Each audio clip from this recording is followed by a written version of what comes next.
Você vai ouvir agora Por Trás da Mídia, o podcast que te informa o que não foi dito, com os jornalistas Marco Vieira e Digina Torres. Olá, eu sou Marco Vieira. No ar, mais um episódio do podcast Por Trás da Mídia.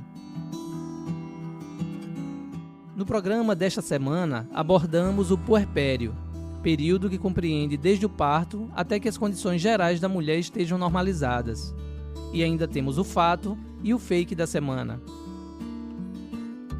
A maternidade geralmente é vista somente sob a ótica da beleza em ser mãe e do amor incondicional ao gerar uma nova vida. Comemorar e sentir a beleza desse processo é importante, mas não podemos deixar de falar sobre as dores e os desafios que cada mulher enfrenta no período pós-gestação. O olhar sobre o puerpério é preciso ser compartilhado para que os demais membros da família possam compreender e apoiar cada vez mais a mulher que vive esse período. Parte desses olhares estão sendo compilados e para falar sobre eles, convidamos a psicóloga Graziela Gatto. Vamos ouvi-la. Graziela, bem-vinda ao nosso Por Trás da Mídia. Eu queria que você começasse definindo o que é puerpério.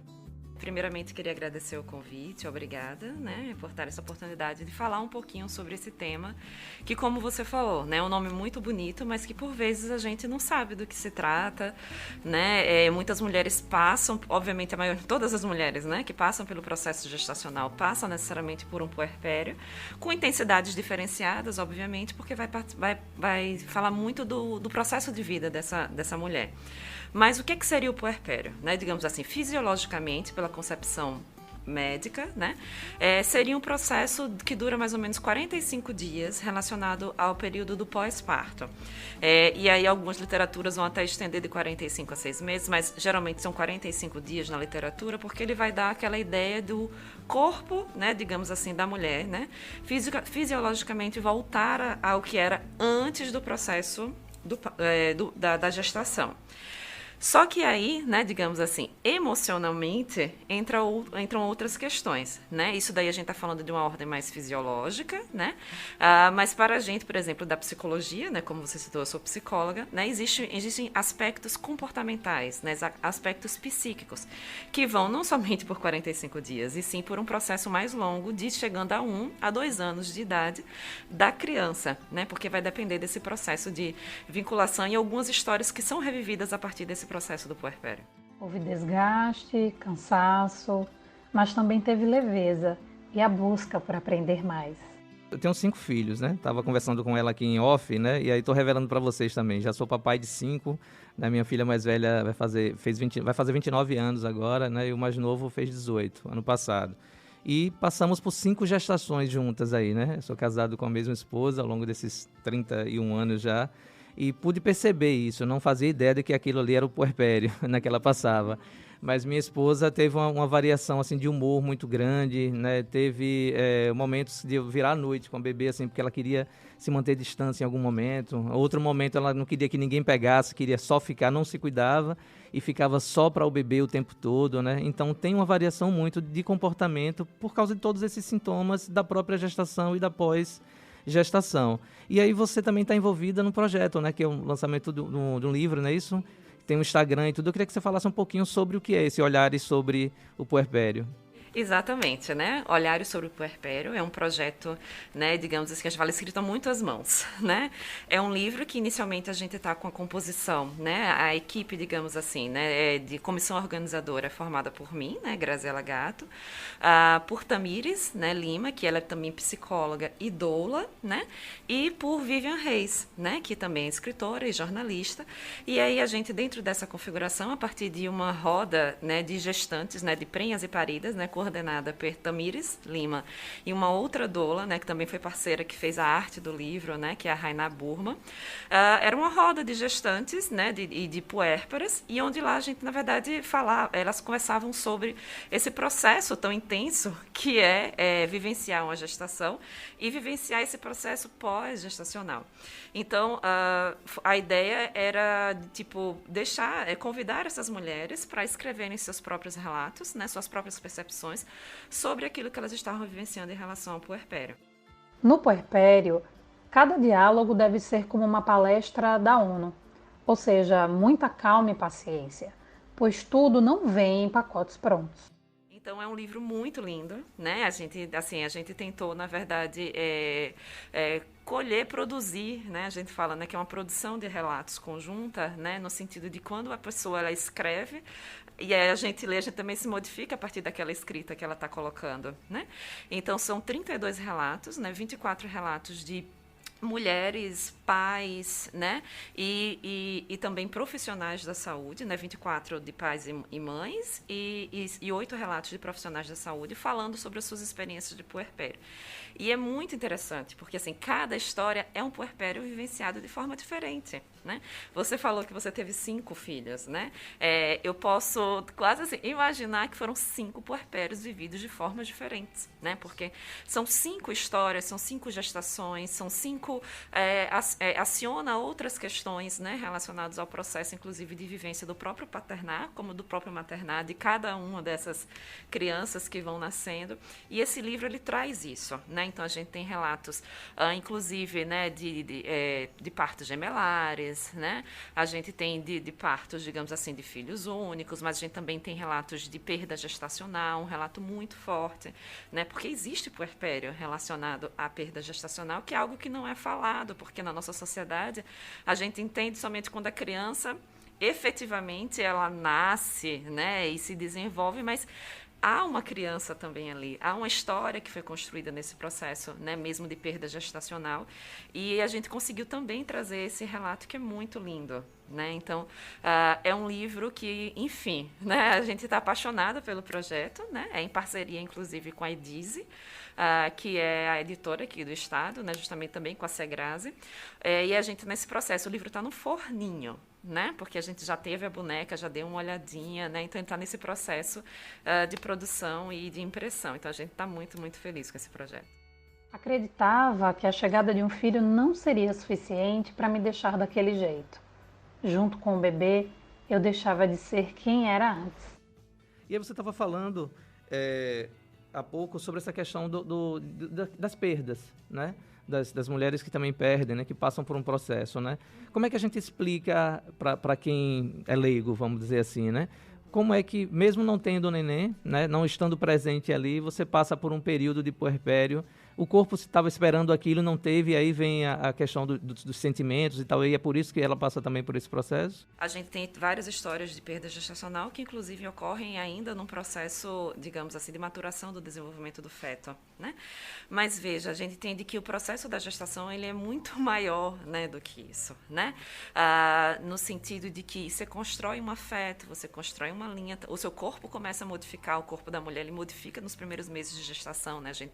A gente divide em 3 trimestres, mas no segundo a gente começa já a perceber que o bebezinho está mexendo, a gente começa a criar um vínculo, as expectativas, né, que a gente discute inclusive sobre a concepção do bebê real e do bebê imaginário, né? Então a gente vai, existem papéis sociais que são construídos em torno dessa maternidade, em torno dessa paternidade. Então, inclusive, né, inclusive quando a gente já sabe, eu também sou mãe, né? Sou mãe de uma Luísa, né? Ela tem 3 aninhos, então assim, desde o primeiro processo que você recebe a notícia, você já começa a imaginar, né? Então, só que a nossa sociedade, ela só legitima quando o bebê efetivamente nasce, mas toda essa construção afetiva, ela move, ela é significativa para um processo de formação do sujeito, processo de formação daquela mulher e daquela família que está se construindo em torno disso. Então, dar visibilidade, né, ouvir, né, dar essa possibilidade dessa mulher falar sobre isso, é legitimar, inclusive falar qual é o nome dela, né? Porque você já imaginou um nome para essa criança, né? O que é que você imaginou nela? Porque ela precisa falar sobre isso, né? Então, a gente também vê isso muito dentro de relatos de consultórios, né, psicológicos, quando a gente vê esse processo da perda gestacional, porque as pessoas falam assim, não nasceu, tudo bem, bola pra frente, mas isso, né, tipo, bola pra frente, você tá uma vida aí, você vai poder ter outros filhos, inclusive a gente escuta isso de próprios profissionais da saúde, né, que nos demonstra que é necessário um olhar mais acurado, uma escuta mais humanizada em relação a esse processo. No lugar do outro, né? Também, isso, também, pra poder né? sentir o que ele tá sentindo, tentar sentir o que ele tá sentindo ali, né? Isso. E acho que também, né, acredito que está muito relacionado à nossa cultura, né? Como a gente lida com o processo de perdas, né? Como é que a gente lida com o processo de mortes. É muito marcante para a nossa cultura. Então, é muito mais fácil a gente falar, confortante, talvez falar, olha, vai passar, né? Do que ir a fundo, né? Entender o que é esse processo de uma perda para uma pessoa. É preciso dar espaço para compreender que se consegue passar por isso. Eu vou te fazer uma perguntinha aqui, que foi um ouvinte nossa que fez lá. Eu botei, meninas, o que vocês gostariam de saber sobre puerpério essa semana lá no Instagram do podcast, né? E aí o seguinte, né? Existe preparação para o puerpério? Tem como você se preparar para enfrentar esse período? Então, isso é bem engraçado. Preparação é assim, a gente vai ser uma caixa, assim, uma caixa que com várias coisas que você está lá fechada e você só vai sentir, na verdade, quando ele estiver acontecendo. Mas você pode ler sobre, né? Você pode preparar, inclusive, essa família para esse processo que ela vai passar, né? Entender, por exemplo, que vai ter uma descompensação, a gente fala descompensação no sentido de mudanças hormonais que vão ocorrer. Essa mulher, ela está se descobrindo nessa relação, né, com uma criancinha que nasceu e aí ela está ali, né, construindo um vínculo. Esse pai também está construindo esse vínculo com essa família, né? Então, na verdade, não vai ser a mesma coisa, né? Não tem como ser a mesma coisa. Então, assim, muitos profissionais, os obstetras, inclusive, os enfermeiros obstetras, né? O pessoal responsável por fazer esse pré-natal, né? Inclusive, em alguns casos, psicólogos também, porque a gente tem essa oferta dentro da psicologia perinatal, né? De fazer esse acompanhamento desse casal ou dessa mulher com questões relacionadas a esse processo do parto, a essa preparação. A gente fala sobre, né? Fala sobre esse processo. Olha, vão acontecer mudanças, né? Esse casal, né, vai estar vivenciando um novo. A gente fala que quando nasce uma criança, nasce uma família, porque exatamente isso acontece, né? Então, falar assim, olha, vão acontecer mudanças, né? Tem mudanças hormonais, tem mudanças comportamentais, psíquicas, físicas. É um corpo que não se reconhece mais como o seu, né? Relacionado à mulher. A mulher percebe, inclusive, né, quando essa mulher passa por um processo também da amamentação, porque é uma discussão também que a gente faz, né, sobre a importância da amamentação, mas também tentar compreender que também vai acontecer momentos que isso não vai ser possível, como é que a gente vai trabalhar com essa questão, com essas frustrações decorrentes também, né, desse processo. Foram dias em que eu desmoronava, mas que ela me levantava. Dias em que ela rebaixava e eu animava. Até mesmo, desculpa te interromper, sobre o nosso olhar de fora para essa mulher que não está conseguindo amamentar. Porque às vezes a gente cobra, eu digo isso porque tem caso na minha família. Minha esposa, ela amamentou os 5 muito, né? Mas, por exemplo, eu tenho uma filha que não consegue amamentar, não conseguiu, né? Então a gente precisa ter um carinho muito grande de como a gente vai falar, sabe? Não é porque ela não quer amamentar, né? Então, esse eu acho que também colaborando na resposta dessa ouvinte, né? Eu acho que se cercar de amor em todo o período, eu acho que é uma ferramenta e de informação, né? Informação qualificada, né? Porque a gente sabe que também um processo vem junto com vários palpites, né? Ah, é porque eu fiz desse jeito, porque, né, minha mãe fez desse jeito, meu pai fez, né? E tudo vira, na verdade, a mulher está lá perdida, ela está num processo, aquela família está se conhecendo. Então, muita gente fala assim, olha, a gente precisa de informação qualificada, um apoio emocional direcionado, né? Os grupos são ótimos para isso, né? Existem grupos de puérperas, né? Inclusive o livro, né, partiu de uma dessa aposta, né, dessa proposta, das mulheres conversarem entre si, né? Porque são realidades que parece que é só sua. Mas, na verdade, ela atravessa, né, culturalmente a formação de um sujeito. Então, se munir de informações qualificadas e estar aberta a esse processo, né? E de nenhuma forma se sentir sozinha, apesar de que muitas vezes você vai se sentir sozinha. Essas informações qualificadas, onde é que a gente procura? Psicóloga, doula, como você tinha falado, por exemplo, a Maria do Santa Maria, por exemplo, né? Ela é através de assistência social, onde é que ela busca essas informações? Maria do Santa Maria, né? A gente tem uma rede, né? Que ainda bem, né, ainda temos o Sistema Único de Saúde, né, no qual são preconizadas algumas ações direcionadas, inclusive pela implementação em 2011 do projeto da Rede Cegonha, onde visa um processo de humanização da assistência do parto e nascimento, né? Então, essa mulher, essa Maria, ela vai na unidade básica de saúde, possivelmente ela vai ser acompanhada por um pré-natal que um profissional esteja qualificado para estar realizando. A gente sabe que na assistência pública, muitas vezes essa assistência pré-natal é feita por um enfermeiro, né? E esse enfermeiro, né, ele vai dar todas essas informações, né, Inclusive, algumas apostas também foram realizadas, como, por exemplo, a visita antecipada dessa mulher à maternidade. Obviamente, a gente está num contexto de pandemia.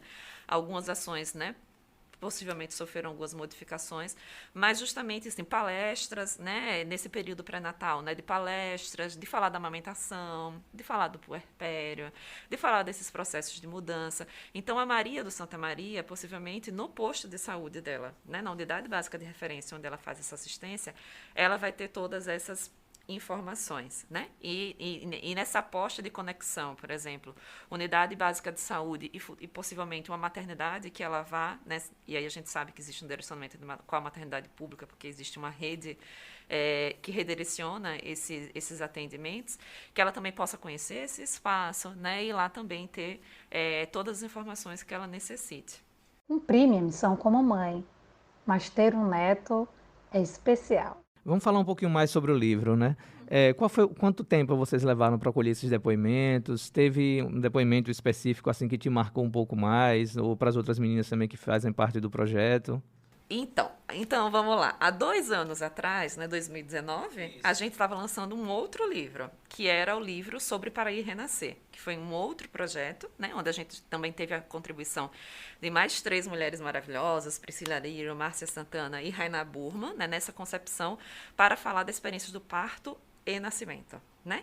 Então, esse projeto foi isso. A gente terminou esse projeto foi maravilhoso, é um livro também de relatos, está disponível pela Edize, né? No site da Edize, né? Você consegue baixar ele online. E aí, a gente ficou esse tempo, né? Posteriormente, né? E aí, nesse processo do posterior, né? Com essas vivências das rodas, por que não falar sobre esse puerpério? Então, na verdade, se eu for colocar, a gente terminou esse processo, foi tudo relacionado ano passado. Ano passado, janeiro, né, fevereiro, março, né, com prazos para as pessoas entregarem. A gente deu uma estendida porque teve um processo também, né, de pandemia. Então, a gente tinha prazos que precisaram ser um pouco estendidos. Então, eu posso dizer que primeiro semestre do ano passado, a gente trabalhou bastante, né, na produção, né, na coleta e produção desses relatos, né, porque foi inclusive antes da pandemia, porque a gente tem registros, né, de uma foto onde tinham várias mulheres reunidas com seus bebês, então antes da pandemia, e a gente deu continuidade durante a pandemia. Legal. E sobre os relatos, teve algum específico que te marcou? O relato da Alice, ele é muito forte, né? É muito lindo, né? Muito linda a história, né? A forma como a família também, né? Se cuidou em relação a esse processo, inclusive na finalização do relato dela. Ela passa por um processo gestacional novo, né? E o bebezinho, né? Hoje ela tem seu nome, Luca, né? Ele nasceu, então a gente acaba se envolvendo nos relatos, né? Tem um relato também particularmente muito forte, né, que foi um relato de uma criança com necessidade especial, né, então é um puerpério totalmente também diferenciado, porque tem aquela coisa do bebê, né, do filho que você imaginou e ainda não ser um filho socialmente aceito, né, pela sociedade. Então, acho que esses 2 relatos, para mim, né, foram bem fortes, né? Mas assim, e também vem outros, né? Porque você vai nesse processo também de reconhecimento da mulher. Tem relatos nossos, né? Meu e de Vívio, né? Porque também passamos por esse processo, da Tamires também, mas como profissional e como doula. E cada relato você vai pegando uma frase, você fala, era assim mesmo que eu me sentia. Né? Você vai pegando outro relato e fala, ela falou o que eu queria falar, né? Então, assim, mas esses 2 que eu falei agora foram mais marcantes, mas todos os relatos, você fica, gente, e os relatos dos pais também, né? Nós temos 3 relatos de pais, né? Falando dessa perspectiva, né? Ainda mais em torno dessa construção da paternidade, que não é tão legitimada, né? É uma paternidade mais prática, né? E os relatos dos 3 pais, esse processo de tipo assim, é uma mudança, né? Também é um pai ali que está nascendo, né? É um pai que está se colocando ali dentro daquele processo. Eu nasci as 5 vezes. Foi bem interessante, porque assim, eu cresci, né? Crescemos juntos, na verdade. Eu casei muito cedo, ia fazer 17 anos quando a gente casou, né? E aí a minha filha, a primeira veio quando ia fazer 18. ela nasceu, né? Então eu tive que aprender a trocar fralda, a lavar fralda, fazer comida. O período que minha esposa passou de licença foi muito rápido, então eu tive que ficar com ela, né? Logo depois eu fiquei desempregado, então era eu que ficava com a bebê para cima e para baixo e tal, né? Foi um aprendizado muito legal, assim, sabe? De crescimento mesmo como ser humano, do cuidado de ter com o outro, né? De fazer as coisas que a sociedade diz que é coisa de mulher, né? Pelo olhar machista de boa parte da sociedade, né? Então, quando as pessoas me viam indo lá levar para tomar vacina, sabe? No ônibus com uma guriazinha pra cima e pra baixo, assim, né? Mas cadê a mãe dessa menina que não tá aqui, tá não sei o que, não, eu sou o pai, né? E assumia isso, né? Então, realmente é uma experiência maravilhosa, né? Nosso tempo tá chegando já no finalzinho, né? O papo tá bem legal, mas eu queria saber se tem alguma coisa que eu não perguntei que você gostaria de falar sobre esse tema, ou mesmo sobre o projeto. Virão outros projetos ainda abordando isso? Bom, não sabemos, né? Primeiro a gente vai terminar esse. Que pra gente já é de uma grande felicidade, né? Tá nessa etapa de divulgação, né? Então, o que eu tenho a dizer é o convite mesmo para as pessoas, né? De acessarem a página do Olhares sobre o Puerpério, né? É um perfil feito no Instagram. Semanalmente a gente lança, né, conteúdos com relatos dos partos, né? Parto dos puerpérios, né? Dessas mulheres, desses pais, desses profissionais da saúde. Então, a gente também está com um planejamento de algumas agendas futuras, talvez lives, né, curtinhas, né, para que as pessoas também possam interagir com a gente dentro desse processo. Mas é o convite, né, o convite de tipo assim, vamos conhecer o puerpério, né, vamos falar sobre ele, vamos deixar esse tema, como a gente sinaliza, né, o livro é um convite, né, para as pessoas terem um conhecimento sobre as fragilidades, mas também sobre as fortalezas relacionadas ao processo do puerpério. Porque você, enquanto mãe, você enquanto pai, você enquanto rede de apoio de família, você também nasce quando uma criança nasce, né? Então, é esse convite, né, a esse olhar.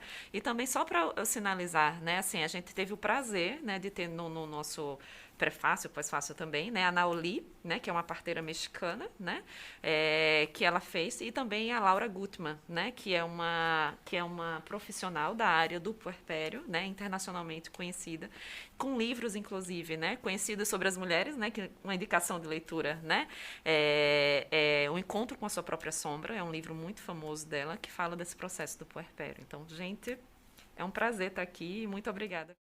De acordo com o Portal da Transparência do Registro Civil, até o mês de abril de 2021, nasceram no Brasil em torno de 800 mil bebês. São centenas de milhares de mulheres que precisam de acolhimento para enfrentar esse momento.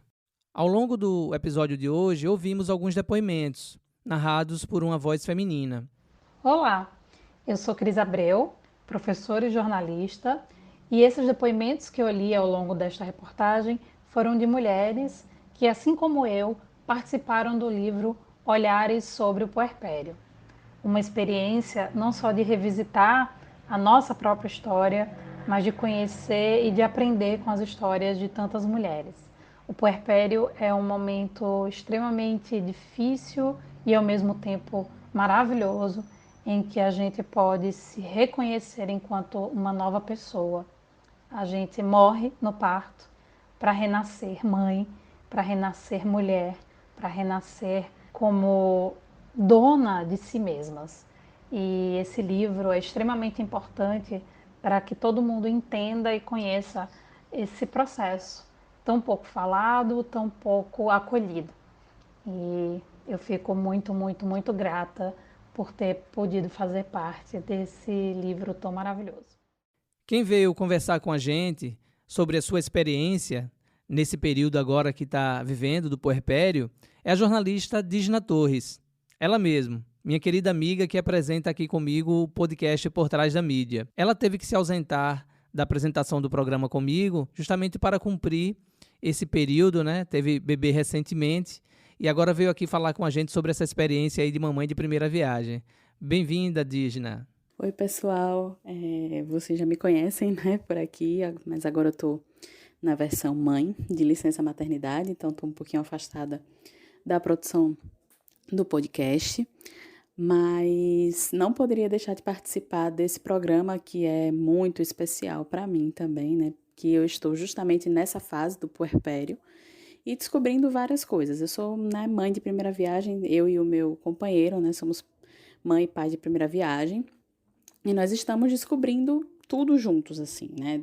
É um processo de descoberta todo dia, toda hora. Então, eu tenho várias dúvidas, né? A gente buscou se preparar o máximo que a gente pôde, diante, né, do contexto, do que estava disponível de informação para nós. Procuramos enfermeira obstétrica, procuramos doula, enfim, né, nos informamos bastante com a obstetra, então nós buscamos. Mas no dia a dia é aquela coisa, gente, a prática é um pouco diferente da teoria, porque cada criança tem uma necessidade, tem a sua rotina também que acaba influenciando.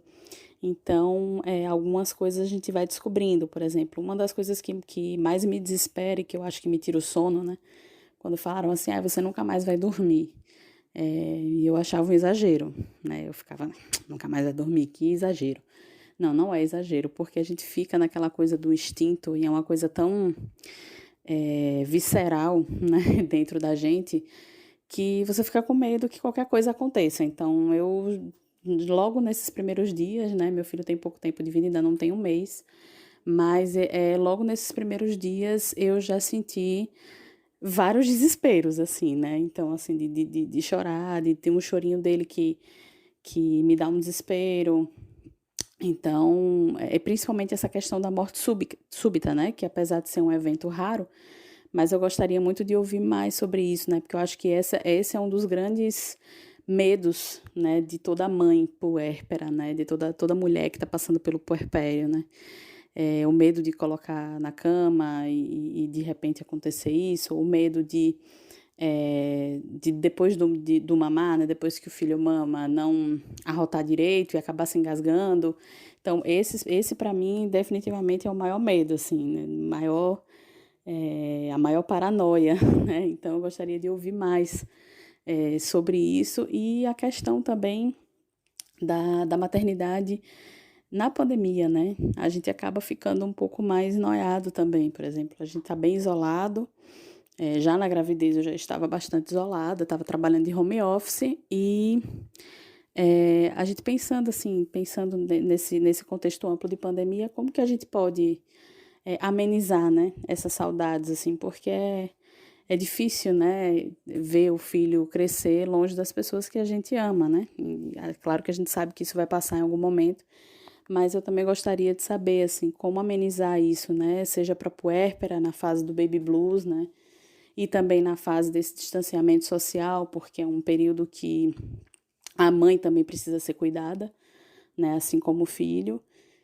E ter que estar, né, distante dessa forma, né, como que a gente ameniza. E também a questão do crescimento do filho sem essas pessoas próximas, né, mostrando somente por vídeo, que é também uma coisa complicada, né, a gente fica com muito medo dessa questão da sociabilidade, né, de como as crianças vão reconhecer as pessoas que são do convívio dela, né, do convívio dos pais, no caso, mas que os pais gostariam de colocar no convívio dela também. Então, são questões que eu fico pensando muito, né? E que eu acho que, talvez, não sei todas, né? Mas várias mães com quem eu já conversei, né?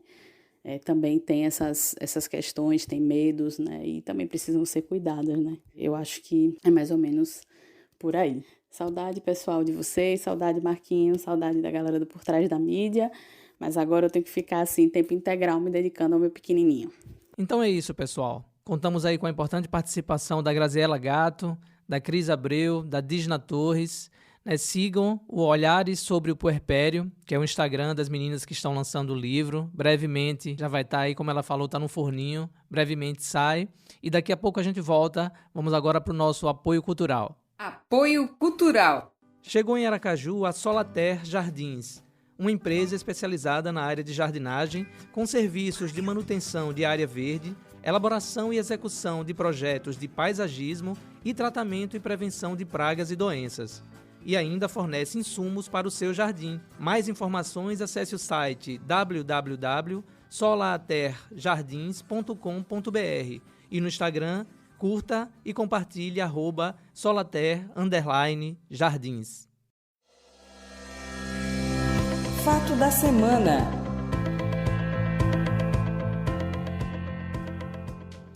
Monique Medeiros, mãe do garoto Henri, que segundo a polícia foi assassinado pelo padrasto, o vereador Jairinho, mudou a versão do depoimento. Segundo ela, a convivência com ele foi de abusos contra ela, inclusive sendo dopada algumas vezes. Após a carta que ela escreveu no presídio ter sido divulgada, o promotor e o delegado do caso se manifestaram. A defesa solicitou que ela fosse ouvida novamente. O delegado disse que ela já foi ouvida. O promotor também não se mostrou comovido. Afirmou que é função da mãe proteger o filho. O advogado do pai do garoto disse que ela não trouxe fatos novos e não teria por que ser ouvida novamente. Essas informações foram exibidas no domingo 25 de abril no programa Fantástico. Foram 3 homens analisando o comportamento de uma mulher. Com isso, não digo que eles estão certos ou errados, mas são diversos casos de abusos contra as mulheres e a violência contra elas é tão grande que o impacto pode ser devastador. Muitas perderam a vida e outras tantas vivem afetadas psicologicamente. Que a justiça seja feita sem achismo, considerando provas e informações levantadas, e que o machismo estrutural não seja utilizado para condenar alguém pelo fato de ser mulher. Fake da semana.